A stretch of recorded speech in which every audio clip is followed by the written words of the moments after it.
Olá pessoal, bem-vindo você que é aluno da Rural, bem-vinda você que é aluno da Rural, bem-vindos vocês que também não são, mas que estão aqui no canal tentando aprender, buscando um pouquinho mais de conhecimento sobre engenharia química. E nós vamos começar uma longa viagem com um novo curso. Desta vez nós vamos trabalhar aqui, com os métodos matemáticos aplicados à engenharia química. Vocês que estão assistindo têm acesso aí na descrição desse vídeo ao exercício inicial, que traz esse desenho grandão aqui, de 4 reatores contínuos de mistura perfeita, os 4 CSTRs que o pessoal já está acostumado a lidar desde lá da introdução à engenharia química com a gente. Mas no exercício diz que isso aqui é uma reação de isomerização e pede uma série de coisas. Dá uma olhadinha aí, entra lá no link na descrição, baixa o exercício, dá uma olhada no material que a gente deixa para você entender do que a gente está falando. E aí nós vamos começar uma jornada que demora 28 aulas. E cada aula vai ter aí mais ou menos uns 2, às vezes um pouquinho mais, vídeos com cerca de 30 minutos, um pouquinho mais, um pouquinho menos, dependendo do embalo que a gente tiver aqui para conversar com vocês.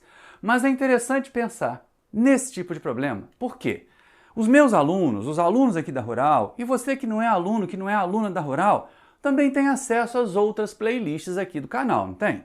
Então é só acessar lá, Introdução à Engenharia Química, tem um curso completo, Métodos Computacionais Aplicados, tem um curso completo, ensinando uma série de métodos, e essa terceira disciplina que a gente vê aqui, ela vai complementar para nós.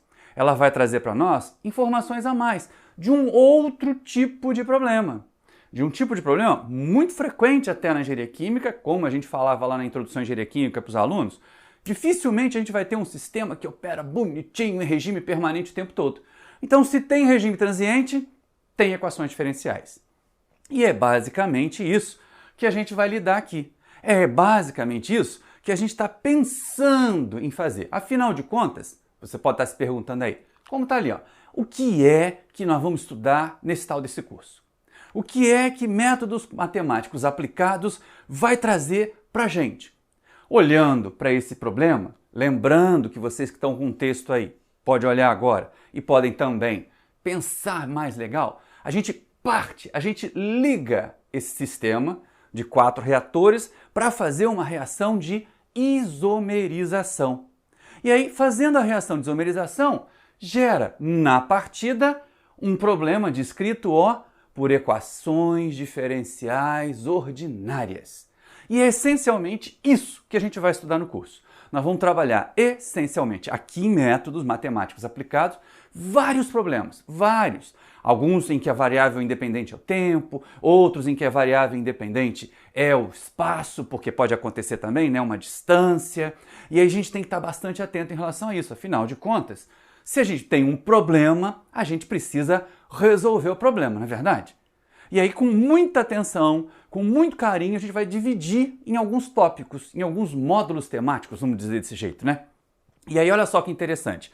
A gente começa com essas primeiras aulas, essa aula aqui agora, a aula 2 e a aula 3, são relativas ao primeiro módulo, de definições e conceitos iniciais. Afinal de contas, se a gente não falar a mesma língua, se a gente não entender do que está falando, se vocês não conseguirem perceber que aquele Fzinho ali é uma vazão, que tem uma corrente que entra, que aquele desenho é de um reator, a gente fica meio perdido. Então nós vamos nesse primeiro bloco estabelecer nomenclatura, tipo de problema, que tipo de formulação que nós vamos fazer para chegar nas equações que vão ser resolvidas, tudo isso.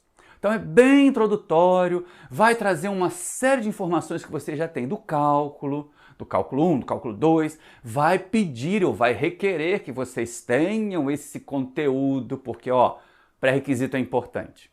Conhecimento é importantíssimo. E todas as vezes que a gente tiver assim, naquela vontadinha de não aprender, naquele desejo de, eu queria só passar, lembra, quando a gente está estudando engenharia química, quando a gente está buscando um material como esse, a gente quer ser profissional.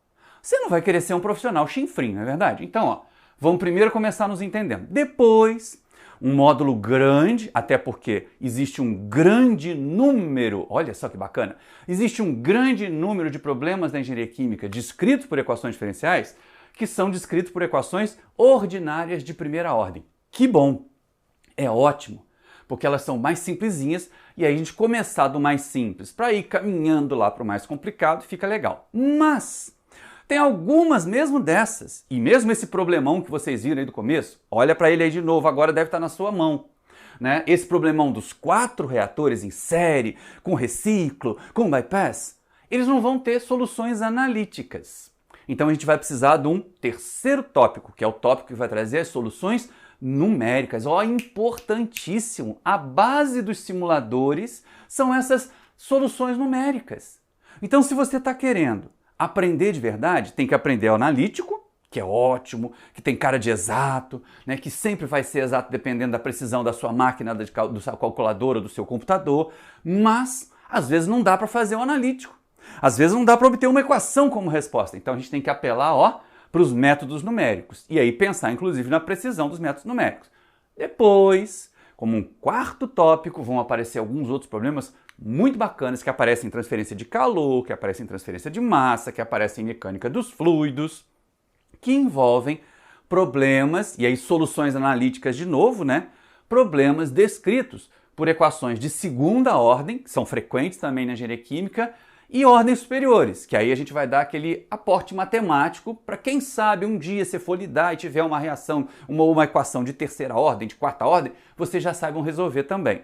Pelo menos com essa ferramenta aqui, vai estar lá dentro da caixinha de ferramenta de vocês, aquilo que vocês vão poder pensar. É lógico que não dá para cobrir tudo. E aí vai aparecer uma outra ferramenta. É só muito importante para quem vai lá na frente aprender controle de processo.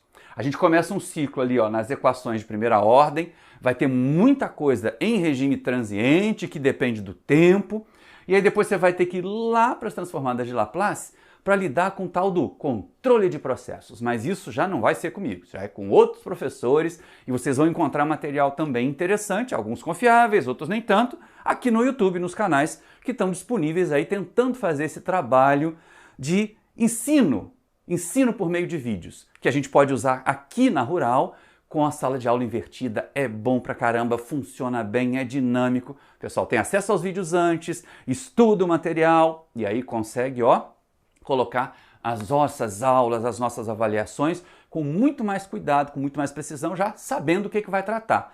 Na hora do presencial ali, na hora do pegar o touro pelo chifre, a gente vai fazer estudo de caso. A gente vai tratar dos e se. Eu gosto de ouvir os e se's em sala de aula, mas aí a gente vai conversar sobre isso depois. Então o nosso quinto módulo temático é soluções analíticas de problemas usando a ferramenta transformada de Laplace. Mas se preocupa com isso não. A gente vai chegar passo a passo, a cada aula, a cada novo vídeo, não se aflijam. E se você é aluno, se você é aluna aqui da Rural e está fazendo a disciplina como optativa, porque ela é uma optativa aqui na Rural, vai entender que sala de aula invertida, essa metodologia que a gente usa de disponibilizar para vocês os vídeos, de disponibilizar primeiro os PDFs com os roteiros dos vídeos para vocês estudarem e chegar lá na sala, fazer uma avaliação continuada, trabalhar os casos, consolidar as informações, dá um resultado muito melhor do que aquele blá blá blá expositivo em que a gente escreve com uma mão, apaga com a outra e vocês acabam não entendendo nada, copiando, correndo atrás do professor, copiando em sala de aula. Então vamos com calma, porque sala de aula invertida, para quem tem juízo, para quem entende o processo, é muito bom e ajuda bastante. E aí vem uma questão importante. A gente não vai estudar esses tópicos todos e deixar vocês todos, né? Então tem sim uma série de referências. E olha só, vou trazer 4 aqui, que são as que a gente vai usar mais ao longo do nosso curso, principalmente para ajudar vocês como material de consulta adicional, como material de consulta para aporte. O primeiro livro, o primeirão mesmo, que tem praticamente todo o conteúdo que a gente precisa, é esse aqui, é o Boyce de Prima, esse Equações Diferenciais Elementares e Problemas de Valor de Contorno. Tem praticamente todo o nosso curso ali dentro. E eu me lembro ainda, quando eu fiz o meu Cálculo 2, em 1985, segundo semestre, a gente usava esse livro aí. O meu é azulzinho, capinha azul, terceira edição. Esse aqui já é a edição mais nova. Mas continua tão bom quanto. É muito matemático. Não tem tanto problema de engenharia química aplicada assim? Não tem tanto problema de engenharia química aplicada assim, mas tem uma base teórica excelente para vocês estudarem. Então, se alguém for gastar um din-din, se alguém for gastar um tutu aí para fazer essa disciplina, esse é um bom investimento. Se é que já não fez.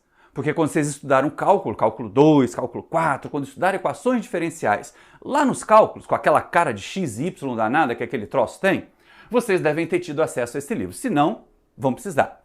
O outro livro, ele não é exatamente um livro de consulta, um livro de teoria. É esse de manual de tabelas. Tem o da coleção Schaum, que é bastante bom, que é o Spiegel, né? Que a gente tem ali uma série de fórmulas e tabelas matemáticas para vocês que estão vindo, às vezes tiveram um cálculo precário, tem dificuldade de derivar, tem dificuldade de integrar. Esse segundo livro ali, ó, o Manual de Tabelas e Fórmulas Matemáticas, né, ou de Fórmulas e Tabelas Matemáticas, ele, do Spiegel, ele trabalha bastante isso. Ele tem um monte de tabelinhas, tem um monte de equações já prontas para a gente poder aprender um pouco mais. E principalmente, ó, lembra do quinto tópico, que é o estudo da transformada de Laplace? Tem umas listas ótimas de transformada de Laplace nele. O outro terceiro livro, ele vai funcionar muito mais para nós no caso dos cálculos numéricos. Naquele terceiro tópico das soluções numéricas, esse livro é bom a beça. Professor Evaristo foi meu orientador no doutorado, então é de absoluta confiança. Conheço também o professor Argimiro, foi meu contemporâneo, ele fazia doutorado, eu fazia mestrado naquela época, lá remota da década de 90. Então é um livro muito bom, os autores disponibilizam para nós aí os PDF, a gente tem acesso. Se vocês quiserem, poderão também baixar. E um classicão, claro que eu não podia deixar de apresentar um classicão para vocês, né? Um livro mais tradicional, mais clássico de cálculo numérico, que é o Stark.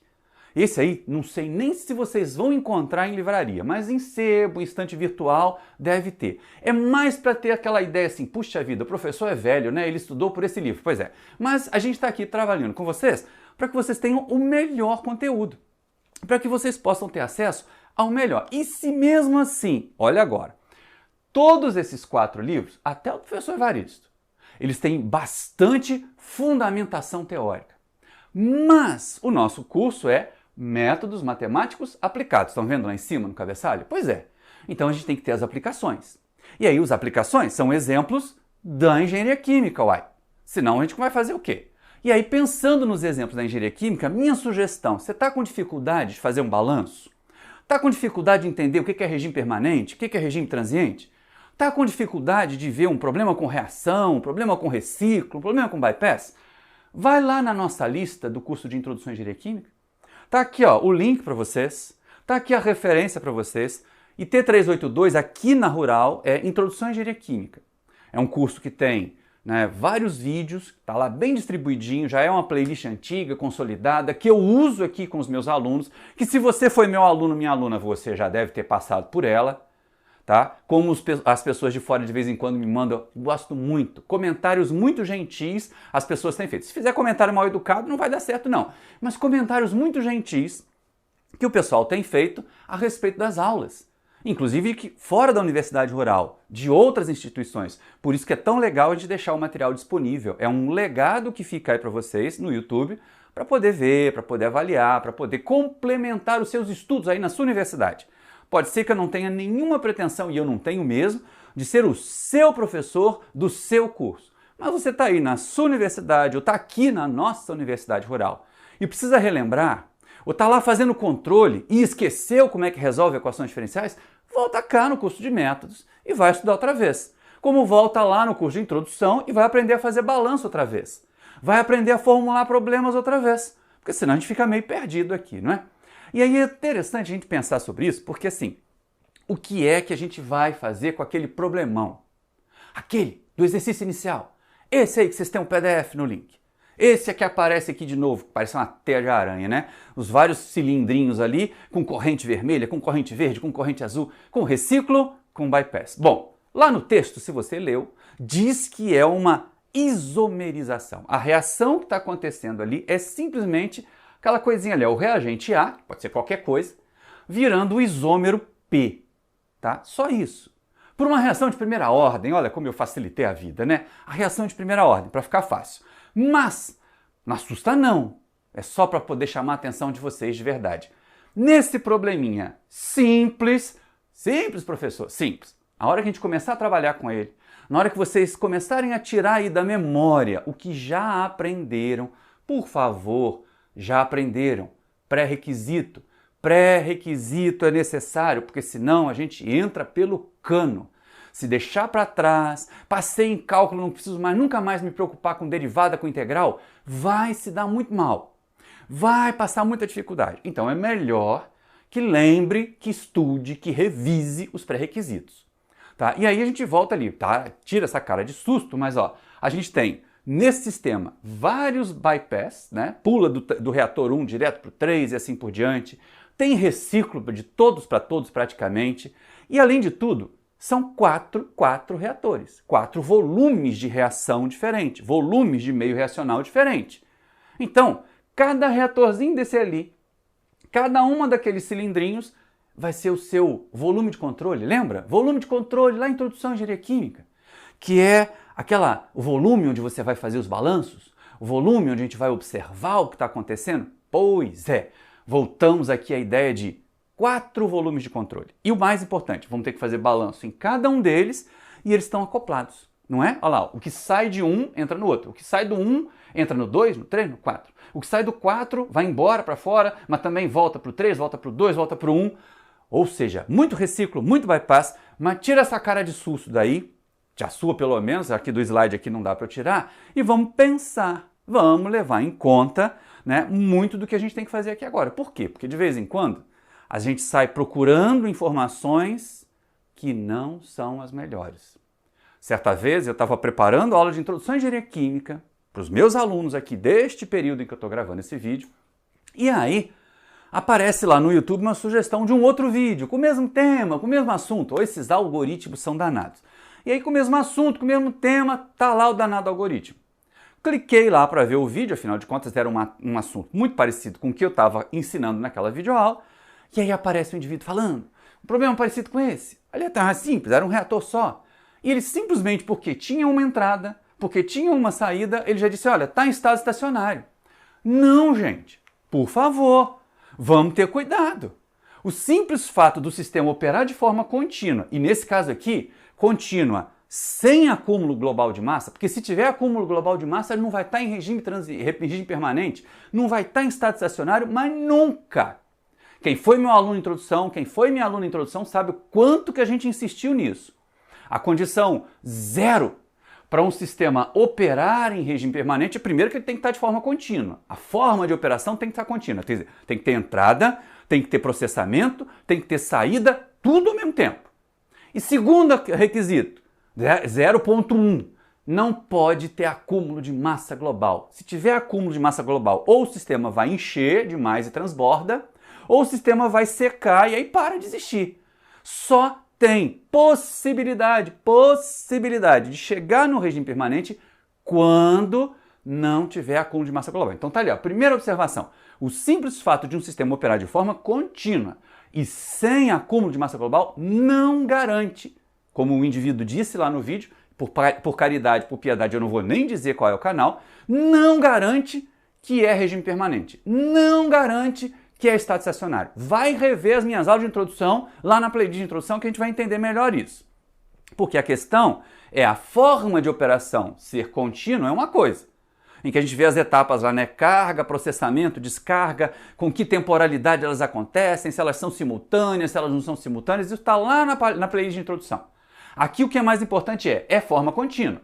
Então, se é forma contínua, existe a possibilidade de chegar num regime permanente. Mas não é garantia, gente. Não garante. E aí, se tem essa dúvida, se você que está aí assistindo teve a mesma dúvida daquele indivíduo lá que falou que só porque é contínuo já está em regime permanente, já está em estado estacionário, aí deixa de ser uma dica. Deixa de ser aquela sugestão que eu fiz lá quando apresentei os livros e passa a ser uma urgência, uma necessidade. Vai estudar o meu curso de Introdução à Engenharia Química para entender que a gente pode ter contínuo, forma de operação contínua, em regime permanente ou em regime transiente, dependendo da situação que a gente tiver. E não são poucas situações não, hein? Então, só para a gente poder consolidar isso, vamos pensar esse negócio aqui direito. Tá ali a nossa isomerização, estão aqui os reciclos, bypass, essas coisas, tudo misturadas. Mas, o que a gente precisa fazer? Entender que, quando eu ligo, pensa bem você aí, colocamos todo o meio racional dentro dos 4 reatores. Abastecemos os reatores. Abasteceu com que concentração? Provavelmente com a concentração do tanque de reserva lá, que é aquela que vai ser usada na alimentação, não é verdade? Pois é, se todos os tanques têm a mesma concentração, se a reação acontece em cada tanque, se o que sai de um tanque alimenta o outro, será que vai ficar sempre na mesma concentração? Então não está tendo reação. Ou seja, se mesmo operando de forma contínua, se mesmo operando de forma não havendo acúmulo de massa global, as concentrações vão variar com o tempo, é porque não está em regime permanente. Então olha a observaçãozinha ali, ó. Quando a gente liga, quando a gente dá a partida num processo, muito frequentemente esse processo opera já na partida em regime transiente. Da mesma forma, se eu deixar o tempo passar, não alterar em nada, nadinha, deixa todas essas condições aqui do jeito que elas estão, do jeito que elas apareceram lá na planilha de projeto. Se eu deixar passar um tempão depois de eu ligar, mas muito tempo mesmo, né? Para matemático seria infinito, mas para nós engenheiros, graças a Deus, os nossos equipamentos de medida têm precisão. Então quando foge da nossa precisão já está constante, né? Já não variou mais quando está além daquela precisão que a gente tem. Então, se eu deixar o tempo tender ao infinito, quer dizer, após a operação contínua, sem acúmulo de massa global, por um longo tempo, um longão mesmo, aí o sistema pode chegar no regime permanente se não tiver acúmulo de massa global. E aí vamos supor que ele opera em regime permanente. De repente acontece alguma coisa, o seu fornecedor de reagente já não tem mais o mesmo produto, já não oferece com a mesma concentração, muda as concentrações da alimentação. Pronto! Aquele regime permanente que estava tudo bonitinho, que estava sem acúmulo, que não tinha mais variação da concentração dentro dos tanques, mas elas eram diferentes entre si, volta a operar em regime transiente. Volta a ter acúmulo.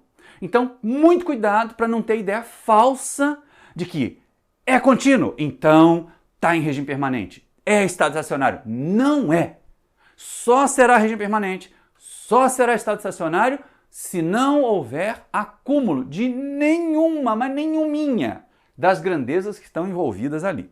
E aí, quando a gente vai tratar desse caso, até porque nós vamos chegar lá nessa aula, no próximo vídeo, mas nessa aula, nós vamos chegar nessa aula e vamos pensar o seguinte, vai chegar, se eu deixar funcionar, vai chegar no regime permanente, que foi o que vocês, meus alunos e minhas alunas queridas aqui da Rural, fizeram na disciplina do 4º período, métodos computacionais aplicados. Essa aqui, ó, IT 751, que se tem dúvida, se não sabe resolver sistemas de equações algébricas, eu sugiro que vocês corram lá, porque lá a gente ensina a resolver das algébricas lineares e depois lá no finalzinho um Newton-Raphson multivariável para resolver as algébricas não lineares. Mas está ali a sugestão, outra playlist, para vocês estudarem, para vocês terem acesso, está aí disponível.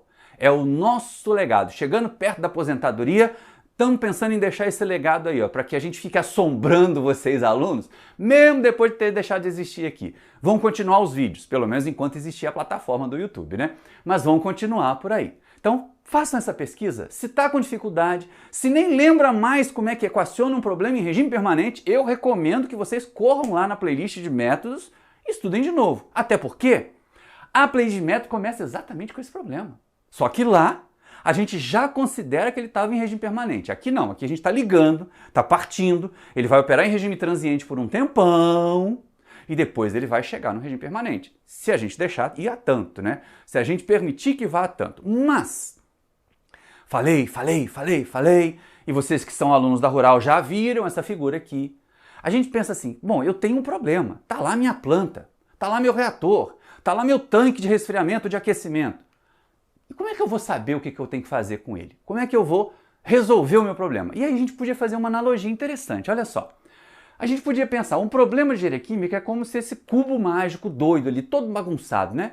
Quem não resolveu o cubo mágico é porque já é da era tecnológica, da era só das telas, mas na nossa época lá de mais jovem, cubo mágico era o desafio intelectual do povo. Tinha gente que tinha habilidade, alguns de nós nunca conseguiam resolver, mas se o problema da engenharia química é um cubo mágico bagunçado, a solução do problema de engenharia química é o cubo mágico resolvido. Todas as faces, cada uma delas com a sua cor separadinha.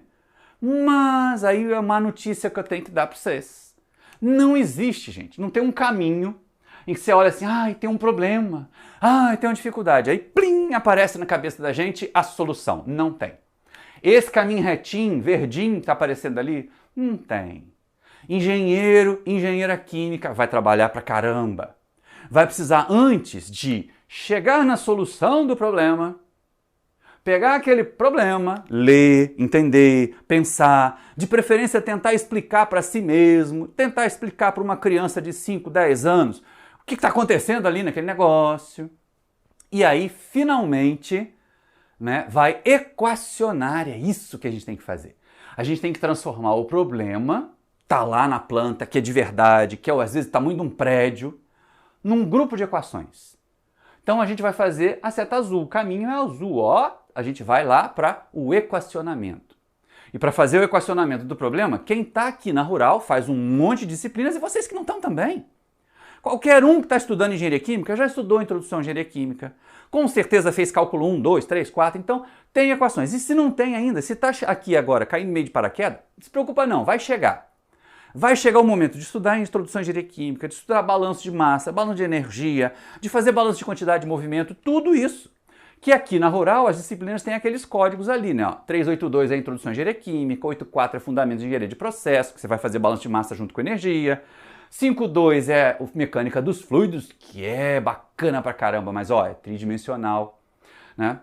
A gente tem também a 355, que é a transferência de calor, a 388, que é a transferência de massa. Tudo isso ajuda a formular. Tudo isso traz conhecimento sobre o fenômeno e ajuda a gente a formular o problema. E aí, olha só, 354, 359, termodinâmica e controle de processos, 360 e 361, as operações unitárias, como operação unitária é importante para formular, para gerar equação para a gente resolver. E aí cheguei, montei um set de equações. E agora?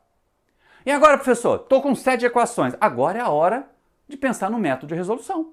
Agora é a hora de pensar nos métodos matemáticos aplicados àquele tipo de equação. E não é qualquer método que serve. Por isso que a gente viu lá em métodos computacionais um monte de métodos para resolver equações algébricas. E aqui a gente vai ver um monte de métodos para resolver equações diferenciais. E olha, só diferenciais ordinárias, não vou nem entrar nas diferenciais parciais, porque essa vai ficar para uma outra disciplina mais para o nível ali da pós-graduação. Mas aqui a gente vai, ó, depois de equacionar, depois de chegar num conjunto de equações, e se eu quiser garantir, quem é meu aluno em introdução, quem foi minha aluna em introdução sabe, se eu quiser garantir que eu vou ter uma solução única, eu tenho que garantir que eu estou com 0 graus de liberdade ali. Mas esse estudo de graus de liberdade a gente vai fazer de brincadeirinha mais no final dessa aula. Mas, ó, métodos matemáticos. Métodos matemáticos para resolver. Mas onde, professor, que eu tenho essas ferramentas? Você tem. No cálculo 1, no cálculo 2, no cálculo 3, no cálculo 4, na álgebra linear, lá da matemática. E ainda tem aqui na engenharia química, ó, a 751, a 752, que são a prática e a teoria e a prática de métodos computacionais para as algébricas. Tem a 385, que pega um grandão ali, um métodos computacionais grandões, sempre pensando no uso do computador. E tem a 353, que é essa que nós estamos fazendo aqui agora, que é essa que vai dar para vocês as ferramentas para ir lá, ó, do problema, do conjunto de equações para chegar aqui. Mas, antes da gente passar aqui desse slide, antes de você ir adiante e querer fazer, escrever ou rabiscar qualquer equação, para. Uma dica de velhinho. Velhinho que está quase aposentando aqui. Olha só, o jeito certo da gente fazer as coisas é aprender os conceitos, entender a ideia que está por trás do conceito. Só depois, hein, meu povo, é que a gente vai resolver exercício. O jeito errado é ficar decorando exercício. Aí faz 1, faz 2, faz 3, faz 4, faz 100. Aí aparece o problema 101, que tem um detalhe diferente. São os mesmos conceitos, mas tem um detalhe diferente. E não dá certo. Um exemplo disso, uma vez na disciplina de Introdução à Engenharia Química, eu coloquei numa prova um sistema parecido com esse, mas mais simplesinho, tinha um reciclozinho só, tá? Mas eu dava a corrente de alimentação, na prova 2. O pessoal não conseguiu muito bem. Eu peguei o mesmo problema, coloquei na prova final, só que eu dei a corrente de saída. E aí o pessoal que decorou como é que resolvia com a corrente de alimentação, não sabia como é que resolvia com a corrente de saída. Então não decorem exercício. Jeito certo de aprender.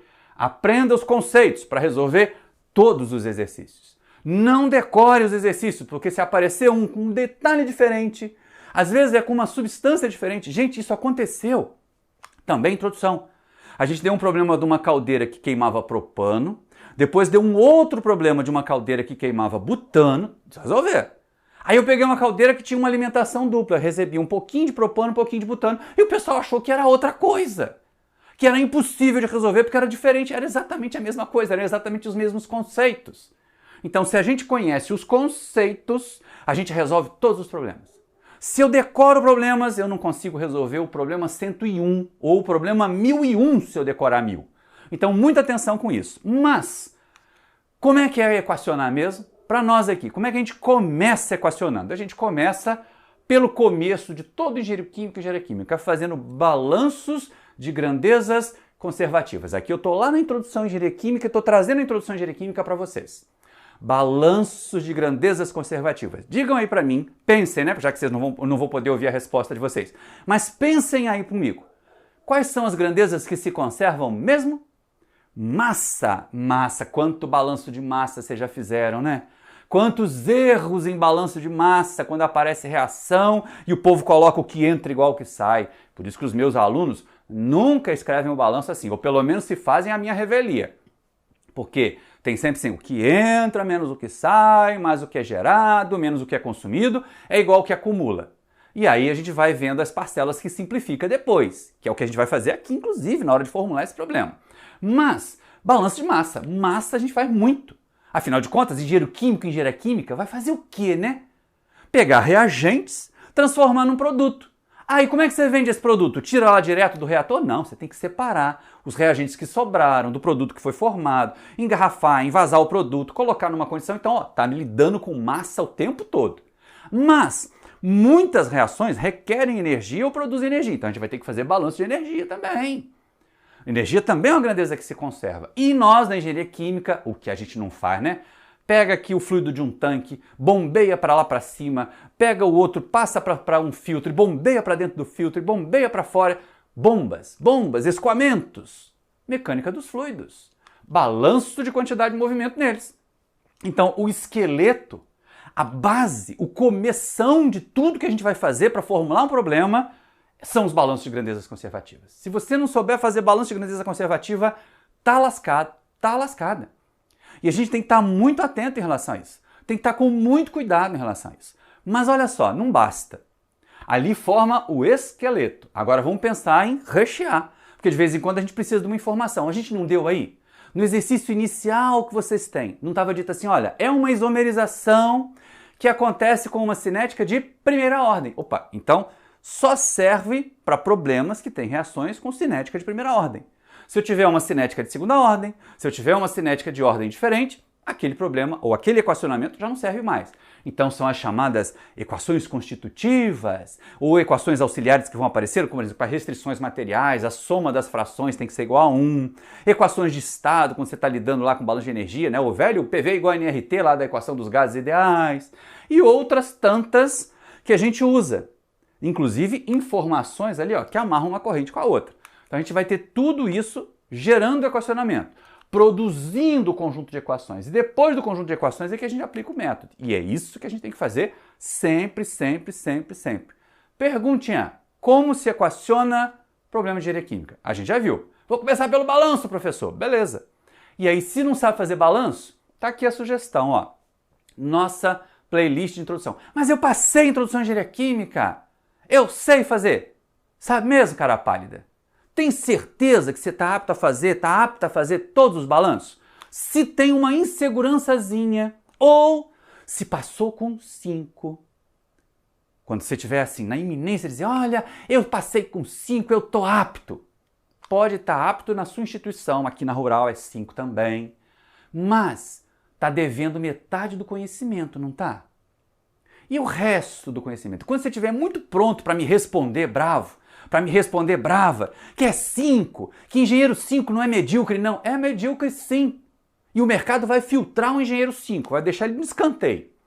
Mas o engenheiro ou a engenheira que passou com 5 está devendo metade do conhecimento. Tem que ir atrás. Quando chegar aqui em método, se não tiver toda a introdução à engenharia química, vai estar muito difícil. Quando chegar aqui em método, se não tiver toda a parte das equações algébricas, vai ficar mais difícil ainda. Então a minha sugestão, como equacionar problemas de engenharia química? Revisem as minhas 2 playlists. Dá uma olhadinha lá, quebra o galho do velho. Vai lá, se possível, se gostar, dá um like lá no vídeo, mas dá uma revisada para chegar aqui com um pouquinho mais de conhecimento. E eu, como estava falando, se você estiver muito bravo aí comigo, se você estiver muito zangado, eu estar dizendo que engenheiro 5 é medíocre, que engenheira 5 explode a fábrica e explode, pensa o contrário. Pensa que o seu cardiologista pode ter achado que é tranquilo passar com 5 em cardiologia. Que o seu neurocirurgião, que vai operar um aneurisma na sua cabeça, passou com 5 em neurocirurgia. Você se submeteria a esse profissional? Então me diga, como um profissional, um engenheiro 5, vai garantir qualidade do trabalho dele se ele não correr atrás dos outros conhecimentos que ele precisa? Então não se iludam, não façam pacto de mediocridade. Se está faltando base, vão atrás da base. E olha que atrás dessa base aqui ainda tem o cálculo 1, ainda tem a matemática do ensino fundamental e do ensino médio que a gente tem que trazer pra gente. Ah, mas eu tenho que saber isso tudo, eu não sou uma enciclopédia. Nem eu. Aquilo que eu não uso correntemente, eu também não lembro de cara.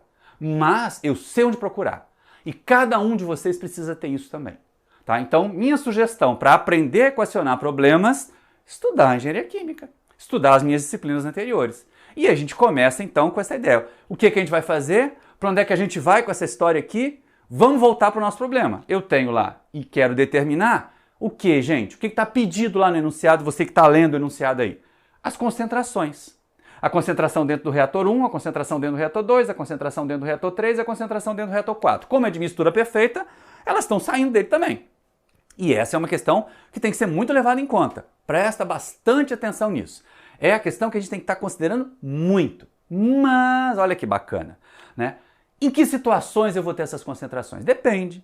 Se eu estiver no regime transiente, se foi a partida, cada uma daquelas concentrações ali vai estar variando com o tempo. Se eu estiver no regime permanente, que já está lá sem acúmulo, todas elas vão ser um valor constante com o tempo. Mas a concentração do reator 1 vai ser diferente da do 2, vai ser diferente da do 3, vai ser diferente da do 4, senão não tem um sistema. Então ela varia, se eu tinha de pensar, né, varia com a posição, mas não varia com o tempo, quando está no regime permanente. Quando está no regime transiente vai variar com tudo. E a gente tem que ter bastante cuidado em relação a isso. E é aí que a gente começa.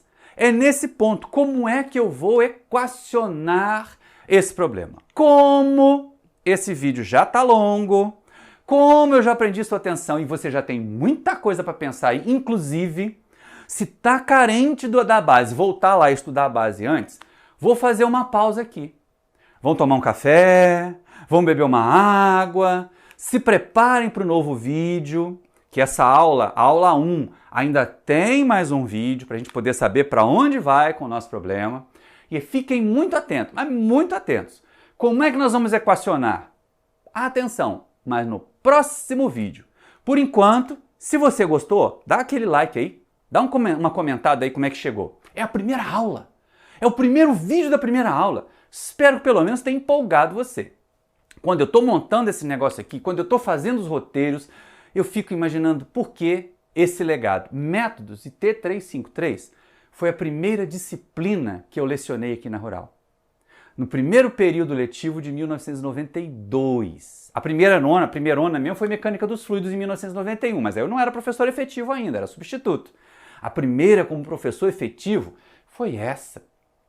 Que os alunos tinham sim muita dificuldade, porque a matemática continua sendo o problema da engenharia. Mas, gente, engenheiro que tem medo de matemática é a mesma coisa que médico que tem medo de sangue. Então não tenham medo da matemática, a gente vai precisar dela. Por isso, métodos matemáticos. E eu garanto para vocês como essa disciplina é gostosa de viver. E eu vou tentar transmitir da forma mais fácil. Mas por enquanto, respira. Acabou o vídeo aqui, vai passar uma vinheta aí de encerramento com os dados, com os créditos e você respira. Se tá legal, segue comigo. Teremos ainda mais 28 aulas e cada uma com pelo menos 2. A aula 2 vai ter 4 vídeos. Com pelo menos 2 vídeos para a gente ir fazendo esse curso inteirinho, do primeiro tópico até o 5º tópico, como a gente viu lá dos nossos planos. Grande abraço para vocês, daqui a pouquinho a gente se vê no vídeo 2 dessa aula.